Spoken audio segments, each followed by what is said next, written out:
Le pétrole reste de très loin la plus importante source d'énergie au Québec, fournissant les 2/3 de notre consommation énergétique. On importe pour environ 15 millions de pétrole par année. Le Québec, dépourvu de gisements de pétrole brut exploités, ne connaît que les 2 dernières phases de sa production, à savoir le raffinage et la mise en marché. Pourquoi le pétrole devient soudainement un enjeu ?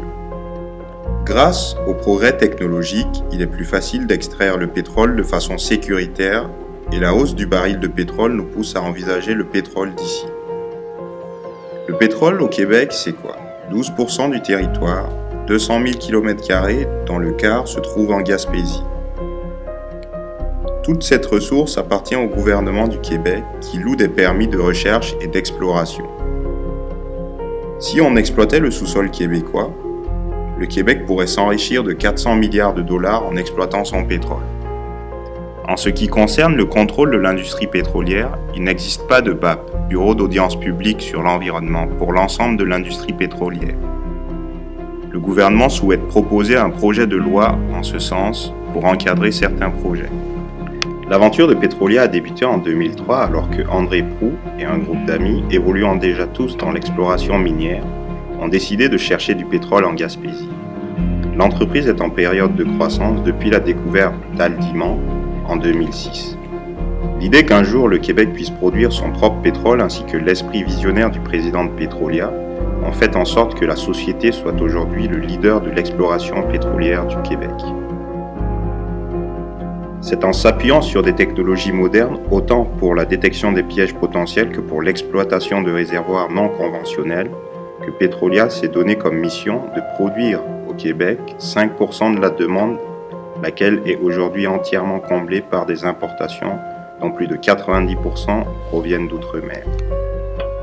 La société a acquis des permis qui couvrent aujourd'hui plus de 15 000 km², principalement en Gaspésie et sur l'île d'Anticosti.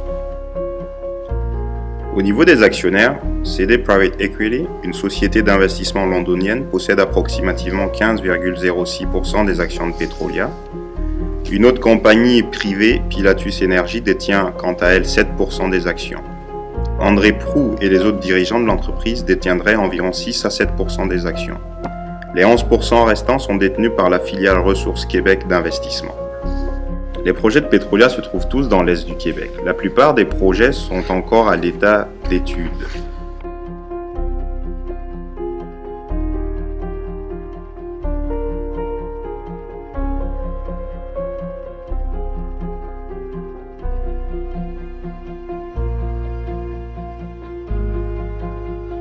Le président de la compagnie décrit le rôle de Pétrolia en tant qu'un rôle social.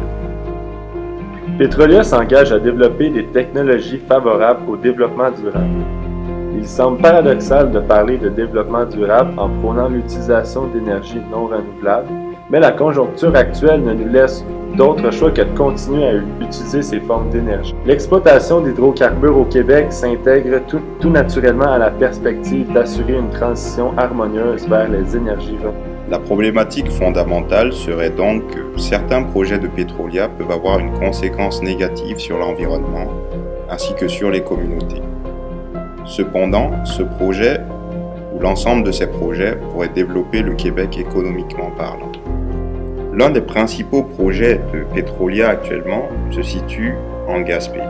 Gaspé est une ville à l'extrémité de la péninsule de Gaspé à l'est du Québec dans la région de la Gaspésie et de la Madeleine. Elle fait partie du comté de la Côte de Gaspé.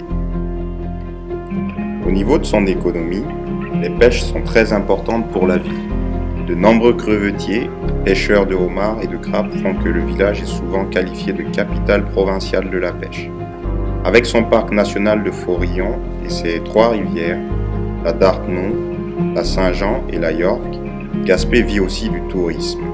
Chaque année, pas moins de 200 000 visiteurs viennent visiter les magnifiques paysages de cette région gaspésienne. Pétrolia souhaite exploiter le puits Haldimand 4, mais il y a des risques pour les nappes phréatiques. Il est important de se poser la question à savoir qu'est-ce qu'une nappe phréatique ? C'est une réserve d'eau potable souterraine dont les municipalités se servent pour acheminer l'eau dans les maisons et multiples édifices.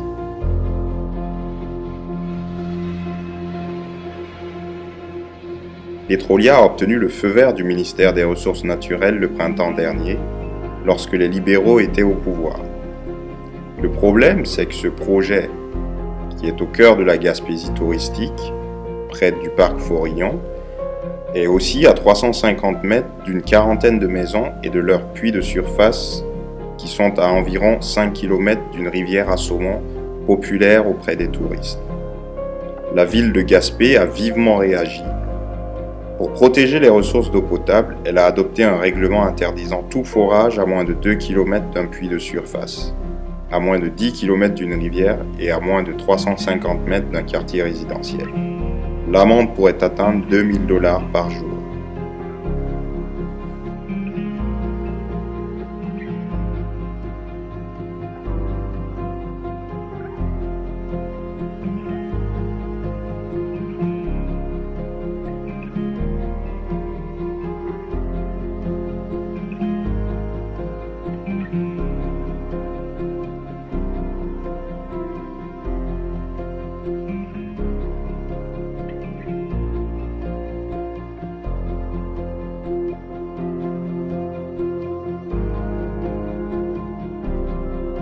À la suite de la décision de la ville, nous avons assisté à une réaction assez surréaliste du président.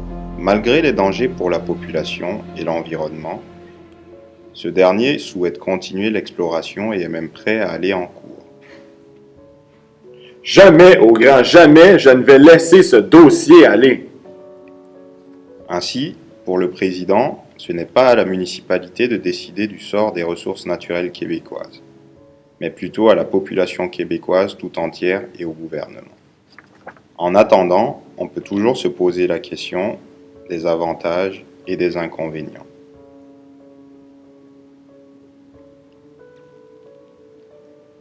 Un des principaux désavantages est le danger avéré pour les nappes phréatiques, donc la contamination de l'eau potable, la pollution sonore, car les maisons sont proches des bruits, et enfin la pollution visuelle, car le parc Farillon, région très touristique, est très achalandé, ce qui aura un effet néfaste sur le tourisme. Il reste donc à peser le pour et le contre dans cette affaire. Le deuxième projet à polémique de Petrolia se situe sur l'île d'Anticosti. C'est une île naturelle du golfe du Saint-Laurent faisant partie de la région québécoise de la Côte-Nord. Anticosti est la plus grande île du Québec avec 7900 km².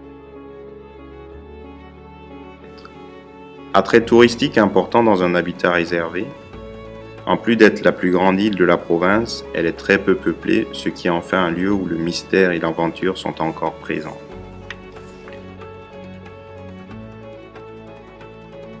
Sur le plan économique, depuis les années 80, le principal moteur de l'économie de l'île a traditionnellement été le tourisme, relié aux activités de chasse, dans une moindre mesure à la pêche et à la villégiature. L'abondance du cerf de Virginie et les succès de chasse incomparables font encore aujourd'hui d'Anticosti une destination de rêve pour les chasseurs. Au niveau de l'emploi, la majorité des emplois de l'île étant liés au tourisme et aux opérations forestières, ceux-ci sont évidemment saisonniers. La problématique engendrée par ce projet, c'est évidemment l'endommagement de l'environnement.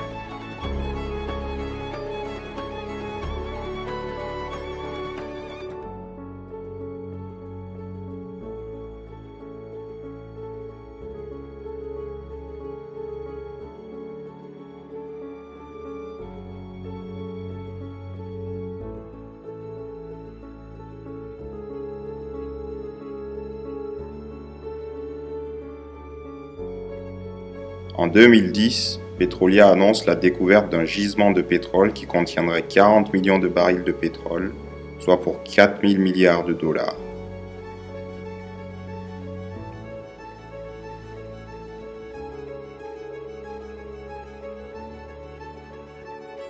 Petrolia souhaite utiliser la fracturation hydraulique pour extraire le pétrole. La fracturation hydraulique est une technique de forage risquée quant à la possibilité de contamination de la nappe phréatique, des sources d'alimentation d'eau potable, des lacs et des rivières du Grand Gaspé, ainsi que les eaux de la baie de Gaspé. C'est la même méthode qui est employée pour le gaz de schiste.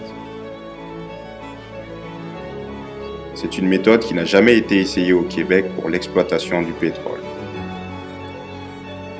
Toutes ces conséquences ont engendré de vives réactions des principales parties prenantes. Nous, l'important est de s'assurer que si jamais il y a exploitation, il faut que ce soit fait d'une bonne façon. Donc, qu'il y ait une concertation des gens du milieu, qu'il y ait une acceptabilité sociale et qu'il y ait aussi un côté protection de l'environnement. Jusqu'à présent, aucune évaluation environnementale n'a été faite concernant les impacts sur l'île. En plus, il existe plusieurs impacts négatifs, comme la décontamination des sols après l'exploitation, les paiements des coûts reliés à la pollution,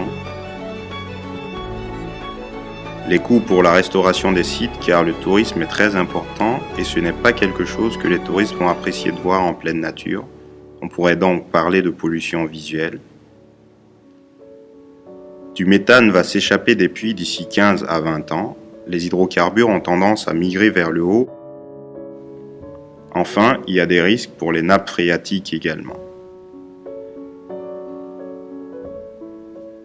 Au vu de toute cette série d'événements, on peut se demander s'il faut hypothéquer l'avenir des générations futures au profit du développement économique, si développement économique il y a.